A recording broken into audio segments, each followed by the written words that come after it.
Hello students, बेटा आज आप चैप्टर शुरू करेंगे ऑल्टरनेटिंग करंट। ईएमआई आपका कंप्लीट हो चुके हैं। नेक्स्ट वीक मंडे को मैं डाउट क्लास रखूंगा आपकी। टाइमिंग क्या तो 9 होगा या 11 होगा। ओके, तो उस दिन आप मुझसे डाउट्स ले लेना ईएमआई के, और मंडे इवनिंग को टेस्ट होगा ईएमआई का। और इस वीक आप स्टार्ट करेंगे अपना चैप्टर ऑल्टरनेटिंग करंट एसी। तो लास्ट ईयर हमने इसका बेस रख दिया था लास्ट चैप्टर के एंड में ऑल्टरनेटिंग करंट का, कि जब वो जनरेटर पड़ा था अपने कोयल घूमती है, अपने को ईएमएफ कितना मिल रहा था, ई नोट साइन यूनिट की। मतलब जहां पर बिजली बनती है या एसी जनरेटर होता है वो अपने को एसी देता है, और बैटरी से अपने को क्या मिलती है, डीसी। ओके, तो which one is better? Obviously AC is better, क्योंकि AC क्यों बेटर है? हम यूज कर रहे हैं, तो हम डीसी यूज कर रहे होते हैं। हमारे घरों में, फैक्ट्रीज में हर जगह क्या यूज होती है, एसी। तो AC is better than DC. Okay? Why? How? तो क्वेश्चन आता है पेपर में, आया भी हुआ है, why AC is preferred over DC? मतलब ऑब्वियस सी बात है कि अगर एसी के एडवांटेजेस है तो डिसएडवांटेजेस भी होंगे, डीसी के डिसएडवांटेजेस है तो एडवांटेजेस भी होंगे। So we are talking about advantages of AC over DC. Paper में क्वेश्चन क्या आएगा, why AC is preferred over DC. तो बेटा इसके 4 आंसर लिख रहे हैं। सबसे पहला, it is easy to generate. हमने लास्ट उसमें देख लिया था लेक्चर में, how do we generate it. Second, it can be efficiently converted from one voltage to other. Efficiently मतलब without much loss। ये आप ट्रांसफॉर्मर में देखेंगे। ओके, कि हम इजीली एक वोल्टेज से दूसरी वोल्टेज बना सकते हैं। Third, it can be economically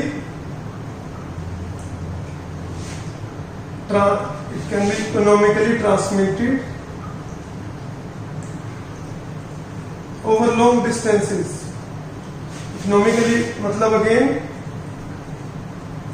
heat loss कम होता है। ये भी हम देखेंगे कि कैसे। मतलब आपने सिटी के बाहर देखना, जैसे अपने स्कूल के पास से भी वायर जाती है, वहां पर डेंजर साइंस लगे होते हैं कि बहुत ज्यादा हाई वोल्टेज पर जा रही है। ओके, तो शहरों में उतनी वोल्टेज नहीं होती। जब इंटरकनेक्शन होते हैं सिटीज के बीच में, या जैसे पावर प्लांट से अपने तक लाइट आती है तो काफी हाई वोल्टेज पे आती है। क्यों हाई वोल्टेज होती है, आप बेटा पढ़ेंगे। हाई वोल्टेज से जो हीट लॉस है वो कम हो जाता है। जब ट्रांसफॉर्मर पढ़ेंगे ये दोनों पॉइंट तब डिस्कस करेंगे। ओके, फोर्थ क्या होता है बेटा, इसकी कुछ कैरेक्टरिस्टिक्स होती हैं एसी की। ओके, एसी सर्किट की कुछ कैरेक्टरिस्टिक्स होती हैं that can be used in devices of daily use. जैसे आप टीवी का चैनल चेंज करते हो या रेडियो का चैनल चेंज करते हो, उसमें क्या यूज होता है, एसी की प्रॉपर्टीज यूज करते हैं। वो भी आप पढ़ेंगे कि रेडियो ट्यूनिंग कैसे होती है। ओके, तो हम एसी सर्किट्स की प्रॉपर्टीज का यूज करते हैं, और वैसे रेडियो ट्यूनिंग होती है। ओके, तो ये एसी के एडवांटेजेस है ओवर डीसी। याद करने चारों पॉइंट्स। फिर हमने लास्ट चैप्टर में एंड में पढ़ा कि ये हमें मिलता है, ऑल्टरनेटिंग वोल्टेज ऐसी होती है। हम जनरली इस चैप्टर में ऐसे लिखेंगे, V equal to V M sine omega T. V M क्या है, पीक वैल्यू। ओमेगा क्या है, एंगुलर फ्रीक्वेंसी। ओके, ठीक है बेटा। तो हम हमेशा ये लेंगे, V equal to V M sine omega T. तो इसमें सबसे पहले आता है अपने को ये देखना है, मतलब 1 बाय 1 ये पढ़ना है। अपने को पता है कि कैसे रेजिस्टर बिहेव करता है डीसी में, कैसे कैपेसिटर बिहेव करता है, कैसे इंडक्टर बिहेव करता है। याद रखनी है बात, रेजिस्टर का रेजिस्टेंस आर ही होता है डीसी के लिए। कैपेसिटेंस, कैपेसिटर का रेजिस्टेंस, कैपेसिटर का शुरू में इनिशियली जीरो होता है, आफ्टर सम टाइम और we can say steady state infinite होता है। अगर कुछ नहीं लिखा तो हम ये मानते हैं कैपेसिटर का रेजिस्टेंस इनफाइनाइट है फॉर डीसी। फिर इंडक्टर का मैंने क्या बताया था कि initially infinite, at steady state zero. कुछ नहीं लिखा हो तो आप मानेंगे स्टेडी स्टेट। तो कैपेसिटर का रेजिस्टेंस इनफाइनाइट होता है, इंडक्टर का रेजिस्टेंस जीरो होता है फॉर डीसी सोर्स। तो अपने को देखना एसी में कैसे बिहेव करते हैं सारे। सबसे पहले हम रेजिस्टर ही पढ़ेंगे। AC voltage applied to a resistor. बहुत ही बेटा इजी सा चैप्टर है, डेरिवेशन भी इसकी आसान सी है, न्यूमेरिकल भी आएगा, तो सीधा फॉर्मूला बेस्ड आएगा। आपको बस ये समझना है कि फॉर्मूला का मतलब क्या है, when to use which formula. Okay, तो हमने क्या किया, एसी सोर्स लगा दिए, एसी का सिंबल है, साइन वेव बना दिया। कितनी वोल्टेज है, VM sine omega T, R resistance है। तो अपने को करंट निकालना है, करंट क्या होगा, करंट क्या होगा बेटा, I will be equal to V by R. Okay, ये वी वीएम ये मैं स्मॉल लेटर्स में लिखूंगा। ओके, और मैं आपको बताऊंगा हम कैपिटल लेटर्स में क्या लिखेंगे। वी क्या बेटा, इंस्टेंटेनियस वैल्यू, वीएम क्या, पीक वैल्यू। इंस्टेंटेनियस वैल्यू मतलब value at any time T. तो at any time T current क्या होगा, वी बाय आर। ये इंस्टेंटेनियस वैल्यू लिखी हुई है, और इंस्टेंटेनियस वैल्यू लिखनी है VM sine omega T. I क्या हो गया, VM by R sine omega T. इसको हम लिख देंगे I equal to I M sine. There I am equal to Vm by, याद रखो I am किसके बराबर है, Vm by R के। ओके, तो देखो ये हमारी वोल्टेज है और ये हमारा करंट है। ठीक है, तो दोनों के बीच में फेज डिफरेंस क्या है, दोनों के आगे प्लस प्लस है, साइन साइन है, फेज डिफरेंस कितना आ रहा है, जीरो। ये बात याद रखनी है। In case of resistor, phase difference between current and voltage is 0 degree. Okay? Basically, जब 0 degree phase difference होता है तो आप क्या बोलते हैं, they are in phase with each other. In phase है दोनों. Okay? तो अगर हम इसका ग्राफ बनाए, NCERT में भी बना हुआ, देख लेना बेटा। जैसे V का ग्राफ बनेगा T के साथ, आई का भी ऐसा ही ग्राफ बनेगा, सेम फेज में। ओके, ये V है और ये आई की मैक्सिमम वैल्यू कितनी होगी, आई।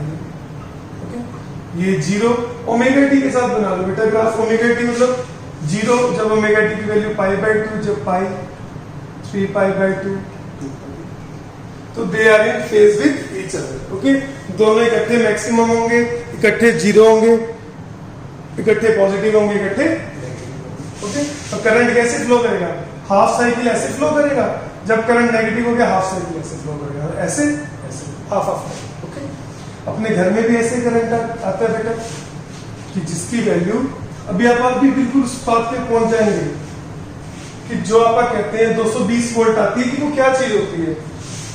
ठीक है, अपने घर लाइट ही आती है, V equal to Vm sine omega T. मतलब वैल्यू भी चेंज होती रहती है, डायरेक्शन भी चेंज होती रहती है। फिर मैंने आपको एसी और डीसी का भी बताया था कि एसी क्या होता है, जिसमें डायरेक्शन चेंज होती है वो एसी है, जिसमें डायरेक्शन चेंज नहीं होती वो डीसी है। डीसी हम ज्यादातर कैसे पढ़ते हैं, कि शायद मैं बता चुका हूं, दोबारा सुन लो। हम पढ़ते हैं ऐसे डीसी कांस्टेंट वोल्टेज, बट ये भी डीसी है बेटा, डायरेक्शन चेंज नहीं होती। हम जनरली एसी कैसे पढ़ते हैं, साइन वेव की डायरेक्शन भी चेंज हो रही है, मैग्नीट्यूड भी चेंज हो रहा है। बट अगर मैग्नीट्यूड चेंज ना हो, सिर्फ डायरेक्शन चेंज हो, +5 volt -5 volt, this is also AC. ये दोनों एसी, ये दोनों डीसी, बट हम ज्यादातर एसी ये पढ़ते हैं, डीसी ये पढ़ते हैं। ओके, आपको मतलब क्लियर होना चाहिए, जिसमें डायरेक्शन चेंज होगी दैट इज एसी, जिसमें डायरेक्शन चेंज नहीं होगी दैट इज डीसी।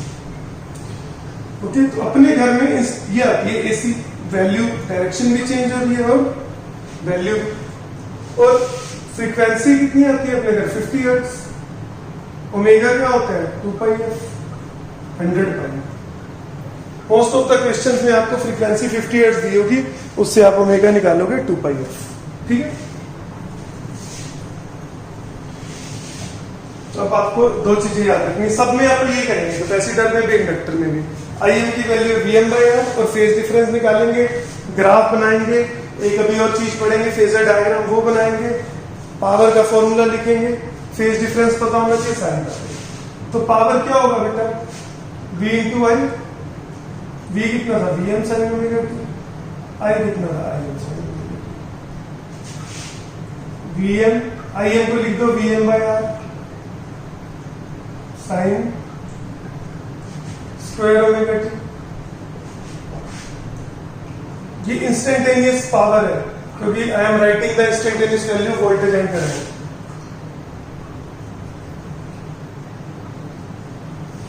फिर इसका एवरेज देखो, मैं एवरेज अभी सिखा दूंगा बेटा। एवरेज करेंगे Vm square by R, constant है बाहर ले, और साइन स्क्वायर ओमेगा टी की एवरेज वैल्यू होती है हाफ, ये मैं सिखा दूंगा। तो एवरेज पावर कितनी आ गई, Vm स्क्वायर बाय 2r। ठीक है, ये फॉर्मूला याद रखने की, एवरेज वैल्यू क्या है, Vm square bye 2r। Last chapter में एक क्वेश्चन करोगे आप 6.7, उसमें पूछा हुआ है, वही कॉइल घूम रही है, NBA ओमेगा वाला फॉर्मूला लगेगा, मैक्सिमम वैल्यू बताओ, मैक्सिमम वैल्यू की NBA ओमेगा, एवरेज वैल्यू बताओ। तो साइन की एवरेज वैल्यू देखो बेटा, एवरेज वैल्यू का मतलब होता है ओवर वन टाइम पीरियड, जितना टाइम प्लस है उतना टाइम माइनस है। एवरेज वैल्यू क्या आ जाएगी, 0। Average value of EMF will be 0 in a cycle. But sign square omega T, sign square omega T क्या हो जाएगा, ऐसे प्लस हो जाएगा, इसमें नेगेटिव नहीं है, तो साइन स्क्वायर ओमेगा टी की वैल्यू 0 नहीं आएगी, साइन स्क्वायर ओमेगा टी की वैल्यू आएगी हाफ। ओके, उसमें पावर लॉस भी पूछ रखा है कितना होगा। आपने फॉर्मूला क्या पढ़ रखा है पावर का, I square R V square by R, यहाँ पर एक 2 और डिवाइड हो गया, V स्क्वायर बाय 2R, और V मैक्सिमम है। ओके, पहले आप यही देखते हैं एवरेज वैल्यू कैसे निकालते हैं। ये फिजिक्स की बात है, कभी भी एवरेज वैल्यू निकालनी होती है किसी फंक्शन की, y as a function of time दे रखे हैं, एवरेज वैल्यू का फॉर्मूला होता है, एंगल ब्रैकेट्स बता रहे हैं एवरेज वैल्यू। जैसे आप 11th में एवरेज वेलोसिटी के टाइम पर v के ऊपर बार डाल देते थे, वो भी एवरेज बताता था, एंगल ब्रैकेट्स भी एवरेज बताते हैं। एवरेज वैल्यू निकालने का ये तरीका होता है, बोर्ड्स में नहीं आएगा बेटा, ये आप सीधा लिख सकते हो कि साइन स्क्वायर ओमेगा टी की वैल्यू क्या होगी, हाफ। ठीक है, बट मैं आपको सिखा रहा हूं कि आती कैसे कैसे डिराइव करते हैं अगर जरूरत पड़ जाए तो। ओके, तो ये तरीका टाइम 0 से कैपिटल T। ठीक है, this is the formula to find out the average value, ft dt by dt। और आप एक टाइम इंटरवल के लिए निकालते हैं तो टाइम लिमिट 0 से 2। ओके, कॉम्पिटिटिव एग्जाम्स में ऐसे रहते हैं कि 0 से t/2 एवरेज वैल्यू बताओ। ओके, तो जैसे साइन की वैल्यू 0 से t/2 बताओगे, ये 0 है, t/2 है, t है, तो 0 से t/2 में साइन की वैल्यू एवरेज वैल्यू 0 नहीं आएगी, कुछ आंसर आएगा, वो आप निकाल के देख सकते हो। मैं तरीका बताता हूँ, जैसे साइन ओमेगा टी की एवरेज वैल्यू निकाल, अभी आपने करना था, तो एवरेज वैल्यू क्या होगी, 0 से t sine omega T dt। बेटा आप देखोगे sine omega T cos omega T, sine 2 omega T cos 2 omega T, मतलब जब तक स्क्वायर नहीं आ रहा तब तक वैल्यू एवरेज वैल्यू 0 ही आती है हमेशा। ओमेगा क्या है, omega is equal to 2 pi by omega T equal to, नीचे वाला तो t आ जाएगा, उसे छोड़ दो, dt का t नीचे कैपिटल T आ जाएगा। साइन ओमेगा टी का क्या होगा, कोस ओमेगा टी, और ओमेगा डिवाइड हो जाता है, लिमिट 0 से t, -1 बाय ओमेगा को भी छोड़ दो, लिमिट डालो t, ओमेगा इंटू टी क्या हो जाएगा 2 पाई, माइनस कोस 0, ये भी 1 है, 1 - 1 क्या हो जाएगा 0। तो एवरेज वैल्यू साइन की क्या आ जाएगी 0। ओके। कांस्टेंट की एवरेज वैल्यू अगर मानो 2 है तो उसकी एवरेज वैल्यू 2 ही रहती है, ये बात याद रखिए। ओके, तो sine omega T cos omega T sine 2 omega T cos 2 omega T सबकी एवरेज वैल्यू क्या है? 0। Okay, sine square omega T कैसे निकालेंगे? Sine square omega T cos square omega T की वैल्यू भी बेटा हाफ ही होती है। साइन स्क्वायर का इंटीग्रेशन अपने को नहीं आता, तो आप क्या करेंगे? साइन स्क्वायर ओमेगा टी होता है बेटा साइन स्क्वायर थीटा, मैंने बता रखा है साइन स्क्वायर थीटा होता है 1 माइनस कोस 2 थीटा बाई 2। तो लिख दो इसको ऐसे, sine square theta 1 minus cos 2 omega T by 2 0 से t dt। मैं ऊपर वाली वैल्यू लिख रहा हूं, नीचे तो t आ जाएगा। ये क्या बन गया? Half minus cos 2 omega 2 by 2 dt 0 से t। हाफ की आप देखना, हाफ का क्या होगा? Half t। इसकी फिर से वैल्यू क्या हो जाएगी? 0। ओके, कोस 2 ओमेगा टी की वैल्यू क्या हो जाएगी? 0। हाफ की क्या होगी? हाफ। तो साइन स्क्वायर ओमेगा टी की एवरेज वैल्यू क्या आ जाएगी? हाफ। देखो, और मैं नीचे t लिख देता हूं,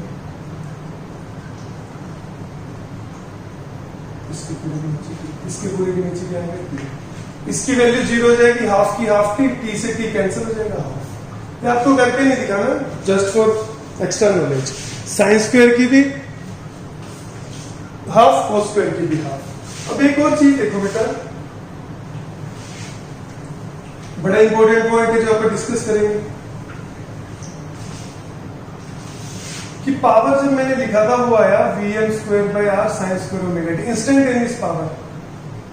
इफ आई विल राइट, यहीं से अगर अपन लिख देते, यहां से भी सीख सकते हो चीज। पावर क्या आ गया? देखो, Vm square by 2r minus Vm square by 2r cos 2 omega T. तो अपने को एवरेज वैल्यू निकालनी होती, इसकी एवरेज यही आ जाती और इसकी एवरेज क्या हो जाती है? 0। ठीक है, इसकी फ्रीक्वेंसी कितनी है? 2 ओमेगा। और वोल्टेज की फ्रीक्वेंसी कितनी थी? ओमेगा। देखो, वोल्टेज हमारा आया था Vm sine omega T, current आया था Im साइन ओमेगा टी। जो फ्रीक्वेंसी वोल्टेज की है वही करंट की, बट पावर की फ्रीक्वेंसी क्या होगी? 2 ओमेगा, डबल होगी।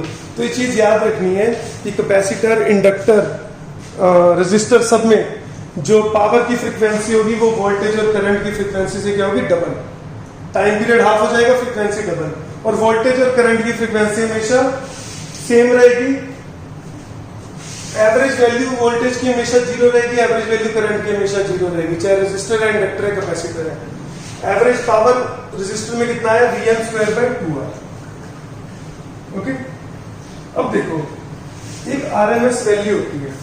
ओके, आरएमएस इस Vm स्क्वायर बाई 2r को अगर मैं, आप ये सोचें, इस एसी सोर्स की जगह कितनी वोल्टेज का डीसी सोर्स लगा दें कि सेम हीट प्रोड्यूस हो, पावर सेम कर दो। डीसी में क्या फॉर्मूला था? V स्क्वायर लगा। कितनी वोल्टेज लगाओ, पावर बराबर कर दी कि सेम पावर, तो कितनी वोल्टेज आएगी? एक तो इस वोल्टेज को नाम दे देंगे आरएमएस, वी आरएमएस आएगा Vm बाई रूट, याद रखें। और आरएमएस वैल्यू क्या है? Effective DC value of AC current, effective DC value of AC voltage. कि एसी की जगह आप कितनी वैल्यू का डीसी सोर्स लगा दें कि जो सेम हीट प्रोड्यूस करे जो एसी करे। तो आरएमएस इफेक्टिव डीसी वैल्यू है एसी की, और किसके बराबर है? Vm by root. Similarly I RMS क्या होगा? मैं वीआरएमएस और आईआरएमएस में वी और आई कैपिटल लिखूंगा, ये हो जाएगा Im बाई रूट। ओके बेटा, जो जितने फॉर्मूले में Vm Im के लिखूंगा सारे के सारे फॉर्मूले वीआरएमएस आईआरएमएस के होंगे। जैसे यहाँ पर क्या फॉर्मूला बन जाएगा? I RMS equal to V RMS by R, मतलब दोनों तरफ √2 से डिवाइड कर दें। ये क्या बन गया? आईआरएमएस। ये क्या बन गया? वीआरएमएस। तो जितने भी फॉर्मूले में Im Vm के लिए लिखूंगा they all will be valid for IRMS VRMS. जो वो 200 वोल्ट 220 वोल्ट आपा कहते हैं वो क्या होती है? आरएमएस वैल्यू होती है। ओके, तो तो VM मैक्सिमम वैल्यू इसको मल्टीप्लाई करोगे आएगा 311 वोल्ट। जो अपने अगर मैक्सिमम वोल्टेज आती है वो 311 आती है। 220 is the RMS value. Okay, फिर आप क्या करोगे, अब एग्जाम्पल करोगे 7.1।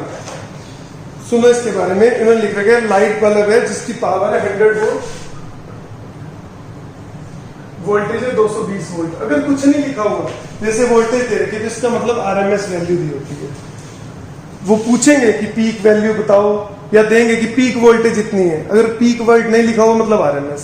क्वेश्चन पूछ लिया फाइंड आउट द वोल्टेज, मतलब आपको RMS वैल्यू निकालनी है। पीक वैल्यू पूछनी होगी तो they will ask find out the peak voltage कि VM निकालो। ओके, रेजिस्टेंस निकाल लो, V²/R से निकाल लो। Peak voltage of the source पूछा है, ये RMS है। VRMS किसके बराबर है, VM/√2 के। RMS को √2 से मल्टीप्लाई कर दो कि पीक वोल्टेज आ जाएगी। फिर RMS करंट पूछ रहे थे, RMS करंट क्या होगा, VRMS/R।